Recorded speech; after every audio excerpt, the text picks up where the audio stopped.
Good morning. Century plus సమర్పిస్తున్న business breakfast షోకి స్వాగతం. బ్రేకింగ్ న్యూస్ చూస్తున్నారు. రాష్ట్రానికి చెందిన నాగార్జున ఫెర్టిలైజర్స్ సో ఆంధ్రప్రదేశ్లో తన ఎరువుల ఉత్పత్తి ప్లాంట్స్తో ఒక స్ట్రాంగ్ బ్రాండ్గా ఉన్న నాగార్జున ఫెర్టిలైజర్స్ సంస్థను ఎక్వైర్ చేసేందుకు, కొనుగోలు చేసేందుకు మురుగప్ప గ్రూపుకు చెందిన కోరమాండల్ ఇంటర్నేషనల్ ఆసక్తి చూపిస్తోంది. సో ఆల్రెడీ ఇప్పటికే దేశంలో ఫెర్టిలైజర్స్ మార్కెట్లో ద్వితీయ స్థానంలో ఉన్న కోరమాండల్ ఇంటర్నేషనల్ బహుశా నాగార్జున అక్విజిషన్తో మరింత బలపడేందుకు ప్రయత్నాలు ప్రారంభించింది. బట్ ఇప్పటికీ ఈ ప్రయత్నాలు ఇంకా ప్రాథమిక దశలోనే ఉన్నాయి. నాగార్జున గ్రూప్ నుంచి ఇంకా ఎటువంటి స్పందన లభించలేదని తెలుస్తుంది టీవీ5కు అందిన సమాచారం ప్రకారం. సో కోరమాండల్ ఇంటర్నేషనల్ చేతికి నాగార్జున ఫెర్టిలైజర్స్ త్వరలోనే వెళ్లే అవకాశాలు కనిపిస్తున్నాయి. ఎందుకంటే ప్రమోటర్స్ నాగార్జున ఫెర్టిలైజర్స్ ను బలమైన ఒక సంస్థగా రూపొందించడంలో విఫలమవుతున్న నేపథ్యంలో మేబీ వాళ్ళు ఆసక్తి చూపే అవకాశం కూడా ఉంది. కోరమాండల్ లాంటి ఒక బలమైన సంస్థ చేతిలోకి వెళ్తే నాగార్జున ఫెర్టిలైజర్స్ కార్యకలాపాలు మరింతగా విస్తరిస్తాయి కాబట్టి. అయితే ఇప్పటికీ ఇంకా ఈ ప్రయత్నాలు ప్రిలిమినరీ అంటే ప్రాథమిక దశలోనే ఉన్నాయి. రాబోయే రోజుల్లో మరింత సమాచారం మనకు అందినప్పుడు మీతో షేర్ చేసుకునే ప్రయత్నం చేస్తాం. బట్ నాగార్జున ఫెర్టిలైజర్స్ షేర్స్ అలాగే కోరమాండల్ ఇంటర్నేషనల్ రెండు కూడా లిస్టెడ్ కంపెనీస్ కాబట్టి ఈ రెండు సంస్థల షేర్లలో కదలికలపై ఇన్వెస్టర్స్ ఓ కన్నేసి ఉంచడం శ్రేయస్కరం. ఇప్పటికే ఎవరైనా ఇన్వెస్టర్స్ ఉంటే ఈ సమాచారంతో వాళ్ళ నిర్ణయాన్ని మళ్ళీ రివ్యూ చేసుకునే అవకాశం కూడా ఉంది. ఇక మార్కెట్స్ విషయానికి వస్తే కంట్రీస్ పొలిటికల్ ఎకానమీ, ఈ దేశ ఆర్థిక వ్యవస్థని ప్రభావితం చేస్తాయనుకుంటున్న యూపీ ఎన్నికల్లో ఎగ్జిట్ పోల్స్ మనకు సూచిస్తున్నాయి. బీజేపీ కాషాయం జెండా రేపరేపలు కొనసాగబోతున్నాయని. సో జగన్నాథ రథచక్రాలు ఏవైతే ప్రారంభమయ్యాయో గతంలో బీజేపీకి అనుకూలంగా అవి ఇప్పటికీ ఇంకా అనుకూల పవనాలతోనే ముందుకు సాగుతున్నట్లుగా మనకు అర్థమవుతుంది. కొన్ని సంస్థలు ఆఫ్ కోర్స్ అటు ఇటుగా ఒక మ్యాజిక్ ఫిగర్ ఏదైతే ఉందో 203 సీట్స్ ఏవైతే ఉన్నాయో ఆ 203 సీట్స్ కి దగ్గరగా some music from this year phone. So బీజేపీకి మ్యాజిక్ ఫిగర్ చెరువుగా ఉంది లేదు అన్న అంశాన్ని కొన్ని సంస్థలు నిర్ధారించలేకపోయాయి. కానీ చాణక్య లాంటి సంస్థలు మాత్రం 285 సీట్ల వరకు బీజేపీకి అసెంబ్లీ ఎన్నికల్లో లభించే అవకాశం ఉందని చెప్తున్నాయి. మేబీ ఇదే జరిగితే మాత్రం, ఒక క్లీన్ స్వీప్ రావడం అనేది జరిగితే మాత్రం, అప్పట్లో రాజీవ్ గాంధీ సమయంలో మనం ఏదైతే పార్లమెంట్ ఉభయ సభల్లో కూడా అధికార పార్టీకి చెప్పుకోదగిన ఆధిక్యం, స్పష్టమైన మెజారిటీతో ముందుకు వెళ్ళగలిగిందో అటువంటి పరిస్థితి బహుశా మనం ఇప్పుడు మళ్ళీ చూడబోతున్నాం. ఎందుకంటే యూపీ ఎలక్షన్స్ లో కనుక ఒక క్లీన్ స్వీప్ బీజేపీ చేయగలిగితే ఆ నెంబర్స్ గేమ్ మారబోతోంది. సో రాజ్యసభలో కూడా బీజేపీకి స్పష్టమైన మెజారిటీ వస్తుంది. ఫలితంగా మరింత సంస్కరణలు కొనసాగించే దిశగా మరిన్ని ముందడుగులు బీజేపీ వేయగలిగే అవకాశం వస్తుంది. ఒక ఎక్స్ట్రీమ్లీ స్టేబుల్ గవర్నమెంట్, ఒక స్ట్రాంగ్ సావరెన్ పవర్ మనం చూడబోతున్నాం. ఇది కాబట్టి ఈ ఎన్నికల ఫలితాలు భారతదేశ భవితవ్యాన్ని ఏదో గణనీయంగా మారుస్తాయని అనుకోలేకపోయినప్పటికీ ఈ అంశానికి మాత్రం ప్రాధాన్యం ఉంది. సో రిఫార్మ్స్ ని ముందుకు తీసుకెళ్లగలిగే ధైర్యాన్ని, సాహసాన్ని బీజేపీ పొందగలుగుతుంది ఒకవేళ క్లీన్ స్వీప్ చేయగలిగితే. లేదు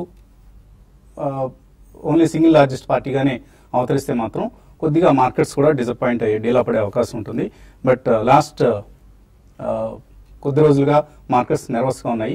బట్ ఎగ్జిట్ పోల్స్ తో ఒక క్లారిటీ వచ్చింది, BJP is going to be the single largest party అంటూ. సో ఎస్జెక్స్ నిఫ్టీ సూచిస్తోంది స్లైట్లీ పాజిటివ్ ఓపెనింగ్ ని. ఎందుకంటే మనం ఇందాక అనుకున్నట్లుగా ఫైనల్ వెర్డిక్ట్ కోసం మార్కెట్స్ వేచి చూస్తాయి. మంగళవారం అంటే సోమవారం ఎలాగో మార్కెట్స్ హాలిడే, హోలీ సందర్భంగా వీకెండ్ రోజు అంటే శనివారం రోజు ఫలితాలు వెలువడతాయి కాబట్టి మంగళవారం మార్కెట్స్ రియాక్ట్ అవుతాయి. ఇవాళంతా కూడా కొద్దిగా స్తబ్దంగానే మార్కెట్స్ బిహేవ్ చేసే అవకాశం ఉంది.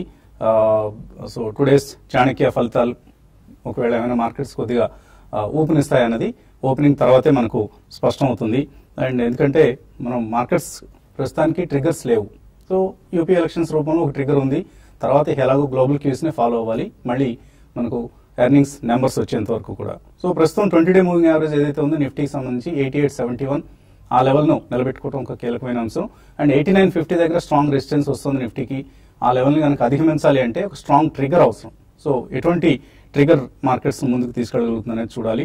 అండ్ మిడ్ క్యాప్స్ మనం కొద్ది రోజులుగా చూస్తున్నాం. మిడ్ క్యాప్స్లో కొంత ప్రాఫిట్ బుకింగ్ కనిపిస్తుంది. సో మిడ్ క్యాప్ ర్యాలీ మళ్ళీ ప్రారంభం అయితే మార్కెట్స్ మళ్ళీ ఇండెక్స్ పరంగా కూడా మనం మూవ్స్ చూసే అవకాశం ఉంటుంది. కాబట్టి కొద్ది రోజులు వెయిట్ అండ్ వాచ్ అన్న మూడ్లోనే మార్కెట్స్ కొనసాగే అవకాశం కనిపిస్తోంది. అండ్ మార్కెట్స్ పరిస్థితి గురించి మాట్లాడేందుకు మన అనలిస్ట్ సిద్ధంగా ఉన్నారు. సో ఎగ్జిట్ పోల్స్ అని అందరూ ఆసక్తిగా ఎదురు చూశారు.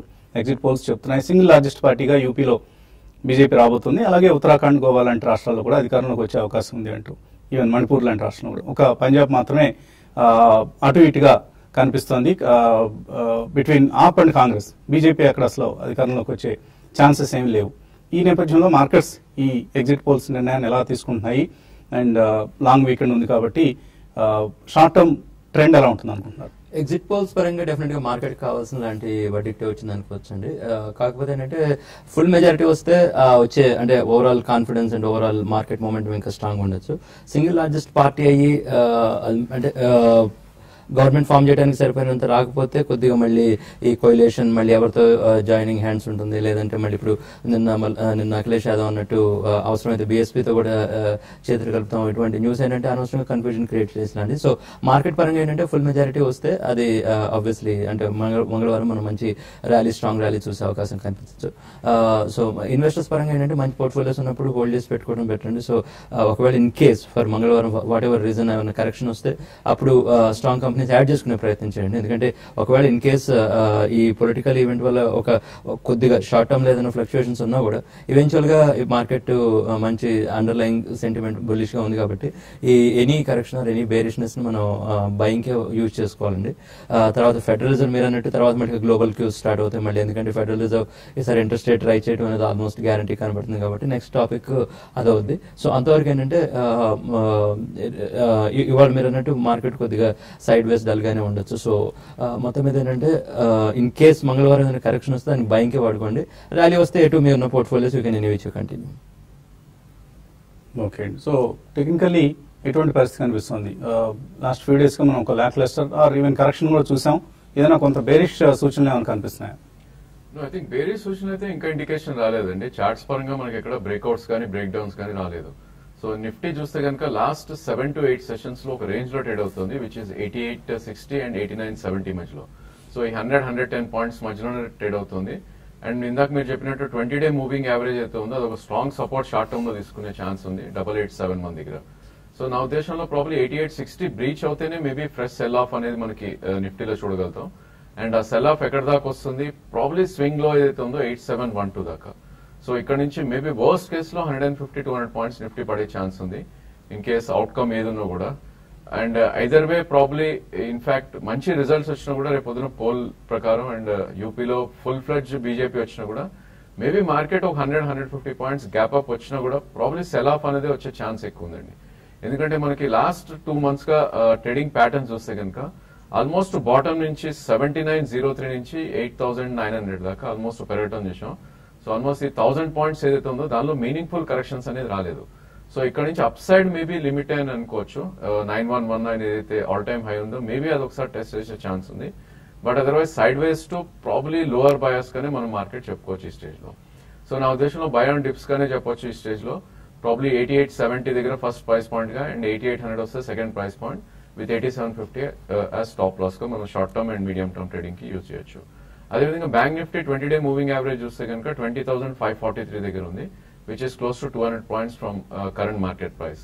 మేబీ మార్కెట్ డిప్ అవుతే కనుక 20,295 మేబీ వర్స్ట్ కేస్ లో రావచ్చు, విచ్ ఇస్ స్వింగ్ లో. సో డెఫినెట్ గా I think by on dips గానే మార్కెట్ చెప్పుకోవచ్చు. ఎందుకంటే ఎప్పుడైతే 200-250 పాయింట్స్ నిఫ్టీ కరెక్ట్ అవుతుందో మనకి ఆ రిట్రేస్మెంట్ అనేది కూడా అయిపోతుంది అక్కడ, కాబట్టి ప్రాబ్లీ అక్కడి నుంచి డౌన్వర్డ్ రిస్క్ తక్కువ ఉంటుంది. బట్ డెఫినెట్ గా ఈ స్టేజ్ లో రిస్క్ టు రివార్డ్ అనేది ప్రాబ్లీ బుల్స్ కి ఫేవరబుల్ గా ఈ స్టేజ్ లో అయితే కనపడలేదు. సో భారతదేశ ఆర్థిక అభివృద్ధి వ్యాకరణాన్ని మార్చగలుగుతాయా యూపీ అసెంబ్లీ ఎన్నికల ఫలితాలు? రాబోయే వారంలో తెలుస్తుంది మనకు. నెక్స్ట్ వీక్ మార్కెట్ ట్రెండ్ ఏ విధంగా ఉంటుందన్న అంశాన్ని గమనిస్తే మనకు future how is going to be the future అన్నది మనకు అర్థమవుతుంది. సో ఒకవైపు లిక్విడిటీ డ్రైవ్ చేస్తుంది మార్కెట్స్ ని, మరోవైపు ఒక స్టేబుల్ స్ట్రాంగ్ గవర్నమెంట్ మనం చూడబోతున్నాం. అండ్ ఒక రీఫ్లేటెడ్ ఎకనామిక్ గ్రోత్ ని చూసే అవకాశం ఉంది. ఇవన్నీ కూడా రాబోయే రోజుల్లో మార్కెట్స్ ని డ్రైవ్ చేయగలిగే అంశాలు. నిన్న వివేకం ఫైనాన్షియల్ సర్వీసెస్ నిర్వహించిన ఇన్వెస్టర్ సమిట్కు వెళ్ళడం జరిగింది. అక్కడ వెల్త్ టాక్ పేరుతో నిర్వహించిన సమిట్కు.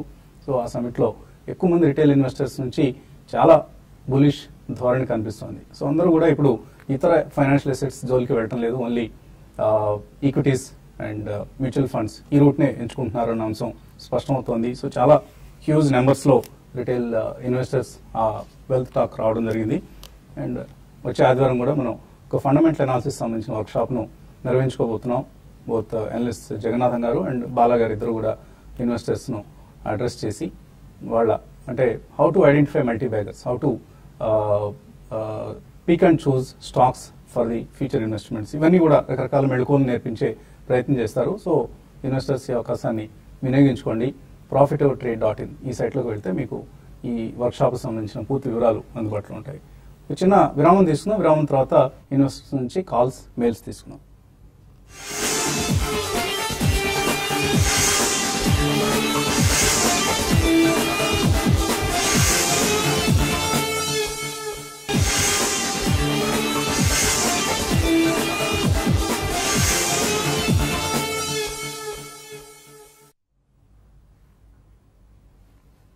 సెంచరీ ప్లై సమర్పిస్తున్న బిజినెస్ బ్రేక్ఫాస్ట్ షోకి తిరిగి స్వాగతం. కాలర్స్ లైన్ లో ఉన్నారు. మొదటి కాలర్ శివరామకృష్ణ. హలో హలో అడండి శివరామకృష్ణ. సార్ టిటాగర్ వ్యాగన్స్ 120 లో తీసుకున్నాడు 1000 షేర్స్. దాని పొజిషన్ ఏంటి సార్? ఉంచుకోవచ్చా, అమ్మేసేయాలా? పొజిషన్ ఎట్లా ఉంది? ఏ ఉద్దేశం తీసుకున్నారు? ఎందుకు మీరు టిటాగర్ వ్యాగన్స్ ని సెలెక్ట్ చేస్తున్నారు? లాంగ్ రన్ కోసం తీసుకున్నాను సార్. ఇన్వెస్ట్మెంట్ పర్పసే. ఓకే. రైల్వే బడ్జెట్ ముందు తీసుకున్నారా? Union budget? అవునండి, బడ్జెట్ ముందు.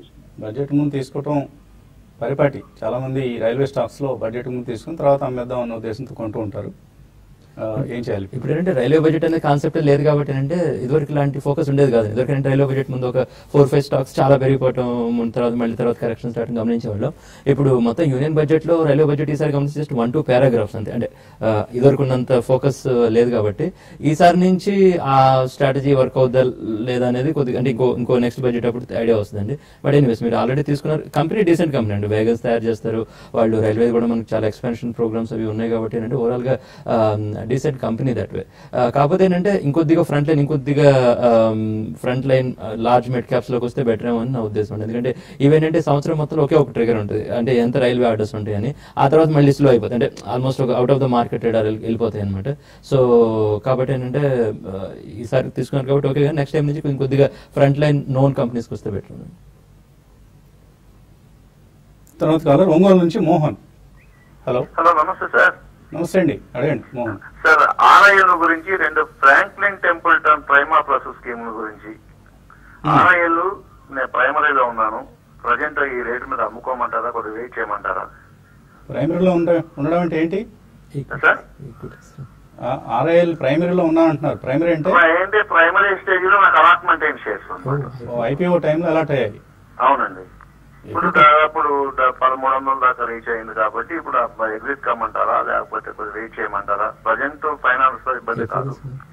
ఎప్పుడు ఐపీఓ అండి ఇది? ఏ ఐపీఓ? మీరు రకరకాల ఐపీఓలు వచ్చాయి కదా. రిలయన్స్ ఇండస్ట్రీస్ లిమిటెడ్ ఐపీఓ అయినా లేకపోతే తర్వాత ఏదైనా పాలిమర్స్ లాంటివి వచ్చినప్పుడు తీసుకున్నారా? Sir Reliance industries limited sir. ఎంత మీ వయసు ఎంత గురుగారు? మీ వయసు ఎంత? 60 సార్. 60. అది. సో ఏంటి వాయిస్ ఏమో చాలా యంగ్ గా ఉంది, బట్ గుడ్. సో ఆర్ఐఎల్ అప్పట్లో ఐపీఓలో తీసుకున్న ఇన్వెస్టర్ ని మళ్ళీ మనం ఇవాళ ఫోన్ లో ఆయన గొంతు వినగలిగాం. మిమ్మల్ని చూడాలని గురుగారు, ఒకసారి స్టూడియో చెప్పండి. ఇవన్నీ ఐపీఓలో వచ్చిన వాటికి పెద్ద ఆలోచించి ప్రైస్ ఫ్లక్చుయేషన్స్ కొంచెం పైకి వెళ్ళింది కిందకి వెళ్ళిందని ఆలోచించాల్సిన అవసరం ఉండదండి. అంటే ఆల్రెడీ మీ ఇన్వెస్ట్మెంట్ కి మల్టిపుల్ టైమ్స్ మీకు డివిడెండ్ ఫామ్ లో వచ్చేసి ఉండాలి ఇప్పటికే. సో వదిలేసాను ఇంకా అంతే. జస్ట్ ఏంటంటే అన్ని ఫ్యామిలీ సెల్వర్ అంటారు, అంటే ఫ్యామిలీకి నెక్స్ట్ వాళ్ళకి రాసేయడమే కానీ పెద్ద దీని గురించి ఆలోచించాల్సినంత ఉండదండి. మనవాళ్ళు ఉన్నారా మోహన్ గారు మీకు? ఏమండి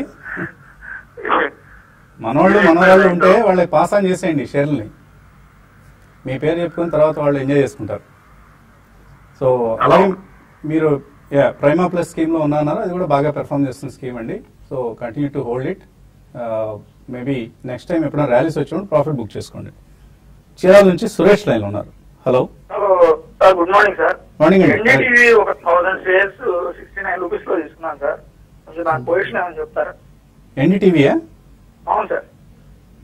ఏంటి ఎన్డీటీవీ పట్ల ఆసక్తి చూపిస్తున్నారు మీరు? ఏదో మార్కెట్ అప్ లో ఉంది కదా సార్, అది ఇయర్లీలో దగ్గరగా ఉంది. కొంచెం అందరికీ తెలిసిన స్టాక్ ఎన్డీటీవీ, పర్లేదని 10 రూపీస్ అట్లా వస్తే తీసేయచ్చు కదా, 1000 షేర్స్ తీసుకున్నాను ఈ ర్యాలీలో. బాగా మీడియా స్టాక్స్ లో, బాగా మీడియా సంస్థలు అన్నింటిలో కూడా బాగా ఎక్కువ నష్టాలు మూటగట్టుకున్న సంస్థ ఏది అంటే ఎన్డీటీవీ అండి. సో మీరేమో బాగా తక్కువలో ఉంది కదా, ఏదైనా పెరగబోతుందా ర్యాలీలో అన్న ఉద్దేశం తీసుకున్నారు. ఒకసారి కొంతమందికి అది అనిపిస్తుంది, అది 52 వీక్ లో లేదంటే ఆల్ టైమ్ లో అటువంటి షేర్స్ తీసుకుంటారు. కానీ అది జనరల్ గా అంత ఎక్కువ స్ట్రాటజీ వర్కౌట్ అవుతుంది అది. ఎందుకంటే జనరల్ గా పర్ఫామ్ చేస్తున్న కంపెనీస్ లేదంటే 52 వీక్ హైస్ లేదంటే ఆల్ టైమ్ హైస్ దగ్గర ఉన్న స్టాక్స్ ఇంకా పెరుగుతూ వెళ్తాయి అనమాట. బుల్ మార్కెట్ నేచర్ అదనమాట. సో ఆ మార్కెట్ పరంగా ఇప్పుడున్న మార్కెట్ మోడ్ లో ఎన్డీటీవీ తీసుకోవడం అనేది అంత రైట్ డెసిషన్ కాకపోవచ్చు. మీరు అన్నట్టు చాలా లాంగ్ అంటే చాలా లాసెస్ ఉన్నాయి. ఇప్పుడు ఏంటంటే నెక్స్ట్ వాళ్ళకి సొల్యూషన్ ఏంటనేది కూడా క్లారిటీ ఏం లేదు. సో మొత్తం మీద ఏంటంటే మీకు ఎప్పుడన్నా బౌన్స్ వచ్చి ఏదన్నా bounce? I think probably winners always win అండి మార్కెట్ లో, మనం ఎప్పుడు చెప్తూ ఉంటాం. Losers always loose. సో ఈ నేపథ్యంలో 62 మనకి 2016 జనవరిలో, సో 67 లో కొన్నారు కాబట్టి ఆల్మోస్ట్ మీరు డెఫినెట్ గా 62 కింద క్లోజింగ్ బేసిస్ స్టాప్ లాస్ పెట్టాలి. ఇన్ కేస్ మార్కెట్ లో పుల్ బ్యాక్ వస్తే కనుక ప్రాబ్లీ బియాండ్ 73 ఆర్ మాక్సిమం 77 దాకా అప్ సైడ్ వచ్చే ఛాన్స్ ఉంది. సో అక్కడ మీరు డెఫినెట్లీ ఎగ్జిట్ అయితే ప్రయత్నం చేయండి. దీనికన్నా probably TV18 or TV today or better ideas అని చెప్పొచ్చు, అదే మీడియా స్పేస్ లో ఉండాలంటే. Otherwise there are better performing sectors and stocks అండి. ప్రాబ్లీ వాటిల్లో మీరు షిఫ్ట్ అయ్యి కన్స్యూమర్ ఫైనాన్స్ కానీ హౌసింగ్ ఫైనాన్స్ స్టాక్స్ లో కానీ షిఫ్ట్ అవుతే బెటర్ రిటర్న్స్ వచ్చే ఛాన్స్ ఎక్కువ ఉంటుంది. ఓకే అండి. సుబ్బు ఒక మెయిల్ పంపించారు. NSE invitation for regional investor seminar Kakinada March 10th, 2017. So they are saying SEBI and all. I don't understand what is exactly. Please help your opinion on this seminar. అని ఇవన్నీ investor awareness seminars నిర్వహిస్తూ ఉంటారండి. NSE కావచ్చు, BSE కావచ్చు. వాళ్ళకున్న investor awareness fund అనేది ఒకటి ఉంటుంది. ఇన్వెస్టర్ ప్రొటెక్షన్ ఫండ్ నుంచి కొంత భాగాన్ని అవేర్నెస్ కోసం వాళ్ళు కేటాయించి ఇటువంటి సెమినార్స్ నిర్వహిస్తుంటారు. అటెండ్ అవ్వండి, కొద్దిగా విషయాలు తెలుస్తుంటాయి. మార్కెట్ సంబంధించిన నాలెడ్జ్ మరింత మెరుగవుతుంది. మీకు ఖాళీ సమయం ఉంటే తప్పకుండా అటెండ్ కావచ్చండి ఇటువంటి సెమినార్స్కి. ఈవెన్ మనం కూడా గతంలో చాలా సెమినార్స్ చేశాం. సో రాబోయే రోజుల్లో కూడా ఇటువంటి సెమినార్ సమిట్స్ని మరిన్ని నిర్వహించే ప్రయత్నం కూడా చేద్దాం. మంజునాథ్ అడుగుతున్నారు, రేమాండ్ 600 రూపాయల కింద ఎక్కడో కొన్నారట, కొనాలనుకున్నారట. ప్రస్తుతం 640 అయింది కాబట్టి ఏం చేయాలి?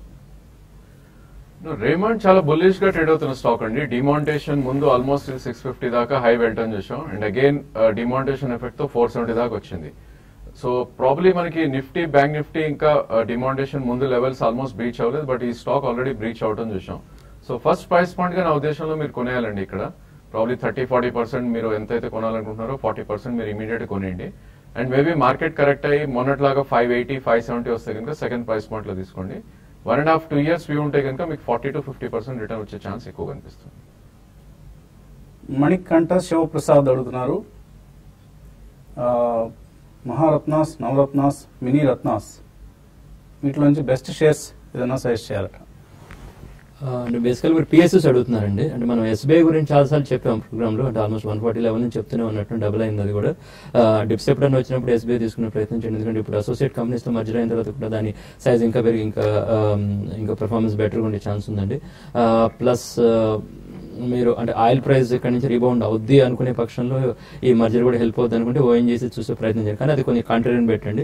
ఆయిల్ ప్రైస్ అనేది గెస్ట్ చేయడం చాలా కష్టం. సో అది మీరు ఆయిల్ ప్రైసెస్ బాటమ్ అవుట్ అయిపోయినాయి అనుకునే పక్షంలో ONGC కూడా మేబీ తీసుకునే ప్రయత్నం చేయొచ్చు. ఈవెన్ కోల్ ఇండియా కూడా వర్స్ట్ అయిపోయిందని అనిపిస్తుంది. డివిడెండ్ వస్తూనే ఉంటుంది, డివిడెండ్ కొంచెం పెద్ద డివిడెండ్ వస్తుంది కాబట్టి డివిడెండ్ ప్లే అనుకోవచ్చు. సో రాబోయే రోజుల్లో కోల్ ఇండియా కూడా బెటర్ గా పెర్ఫార్మ్ చేసే అవకాశం కనిపిస్తుంది. So that is also one of the bets from PSU basket. Last mail తీసుకుందాం before we close this program on TV5. Nagendra అడుగుతున్నారు, అడ్వాన్స్డ్ ఎంజాయ్, మతుల్ ఆటో, హిమత్ సింకా సీడ్ ఇవన్నీ కూడా లాంగ్ టర్మ్ కోసం కొనుక్కోవచ్చా? చెప్పిన కంపెనీస్ అని మంచి కంపెనీస్ అండి. ఇక బయింగ్ పాయింట్ అంటారా, ఎప్పుడైనా మార్కెట్ కరెక్షన్స్ వస్తే డిప్లో వచ్చినప్పుడు తీసుకోవడం బెటర్. ఓకే అండి. సో కార్యక్రమాన్ని ఇక్కడితో TV5 లో ముగించి TV5 మనీలో మళ్ళీ కలుద్దాం. చిన్న విరామం తర్వాత కీప్ వాచింగ్ TV5.